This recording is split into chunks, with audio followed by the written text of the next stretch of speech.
Bonjour Michel Cotta. Bonjour. Si quelqu'un connaît bien la vie politique française, c'est bien vous. Merci d'être avec nous. Qu'est-ce qu'on peut dire au lendemain de ces élections municipales? Bien sûr, il s'agit d'élections locales, mais elles sont marquées par quelque chose qu'on pourrait dire incroyable. C'est la participation, plutôt l'absence de participation. Elles sont marquées par une abstention qui est la plus importante qui ait jamais connue la Ve République.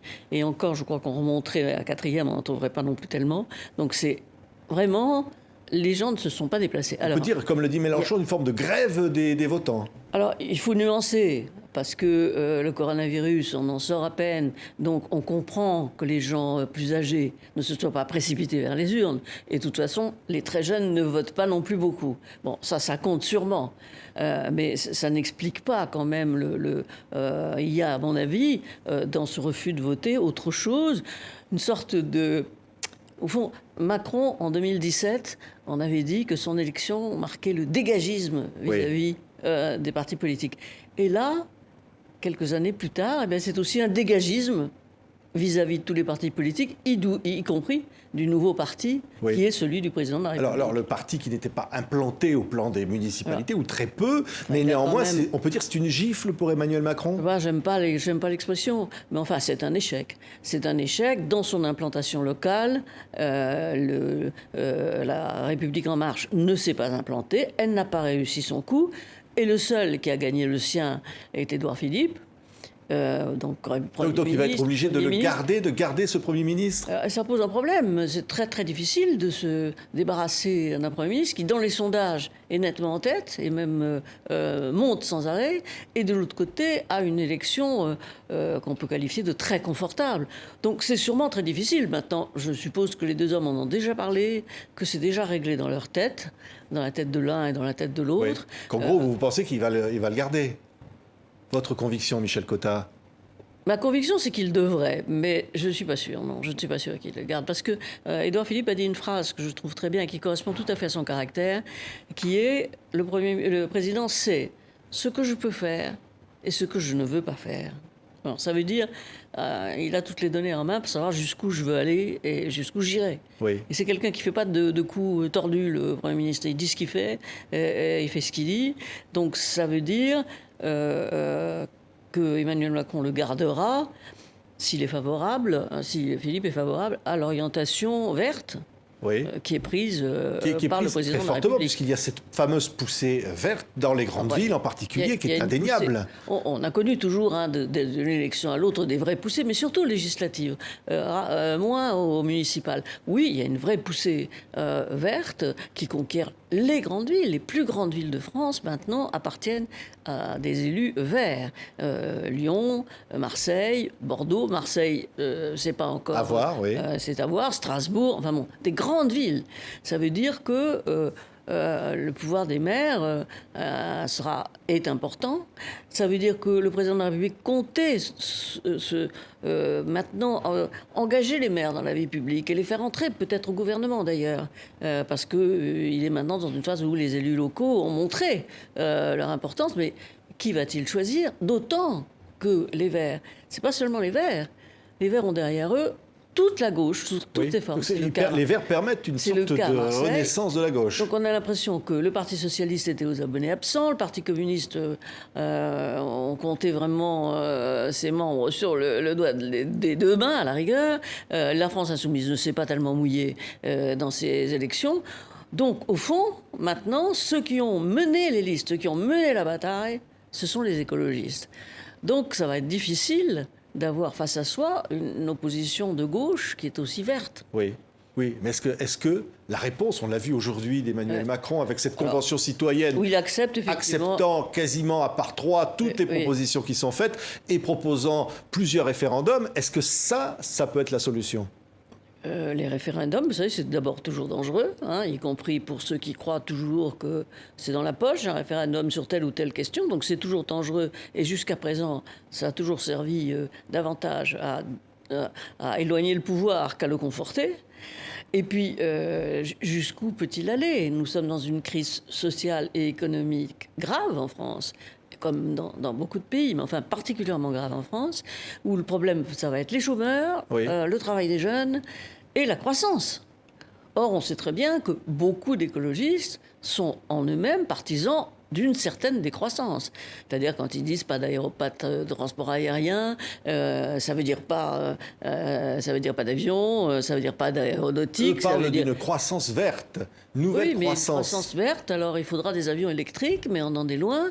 Et la croissance verte, de manière énergétique, ils sont à la fois contre le charbon et contre le nucléaire. Le soleil et le vent, pour le moment, ne suffisent pas à remplir les besoins de la population. Donc je pense quand même qu'il y a toujours une adaptation des gens aux choses, les réalités d'une mairie, les réalités quotidiennes d'une mairie en ramèneront sûrement beaucoup à la raison. Mais en tout cas, pour l'équation Macron, même s'il colle au vert, ils risquent de les trouver au contraire devant eux, dans une espèce de front de gauche, en perdant la droite. Oui. Est-ce qu'il y a une véritable recomposition aujourd'hui du paysage politique ? On a annoncé le match Macron-Marine Le Pen comme une nouvelle fois attendu. Il faut distinguer le match municipal du match présidentiel. Dans le match présidentiel, tous les sondages confirment que ce sera effectivement un duel Marine Le Pen et Emmanuel Macron. Mais dans la gestion pratique des choses, non, c'est vrai que les Verts ont pris une importance considérable. Mais vous savez, d'abord, ils se divisent souvent. Et là, on voit bien les 3 ou 4 personnes qui voudraient, à l'intérieur des Verts, prendre le leadership sur les autres. Hein. Le maire de Grenoble, Yannick Jadot, d'autres encore. Donc, il n'est pas dit d'ailleurs que la cohésion ira jusqu'à la présidentielle. Il n'est pas dit qu'un seul candidat sortira de ses rangs. Mais ce qui est certain, sûrement, c'est que pour faire cohabiter la reprise de l'économie et l'écologie, il faudra y mettre du sien. Voilà. Oui. Et Martine Aubry qui sauve son poste, des barons comme ça de l'histoire socialiste, de justesse. Parce que Gérard Collomb à Lyon a dû perdre son poste avant même que l'élection ait lieu, et encore ça n'a servi à rien. Non, les barons ne sont pas tellement... D'abord, il n'y a pas tellement de barons du macronisme. Il n'a pas eu le temps de faire ses barons. On voit bien les ministres qui viennent de la droite comme Édouard Philippe, mais dans les autres, on voit bien aussi certains qui viennent de la gauche et qui pourraient jouer un rôle. Mais comment serait-il possible à Macron aujourd'hui de se déporter vraiment sur la gauche, alors que jusqu'à présent, c'est sur la droite, depuis le 2017, qu'il avance le plus ? Oui. Vous pensez qu'il va continuer, j'allais presque dire, de marcher dans cette même direction ?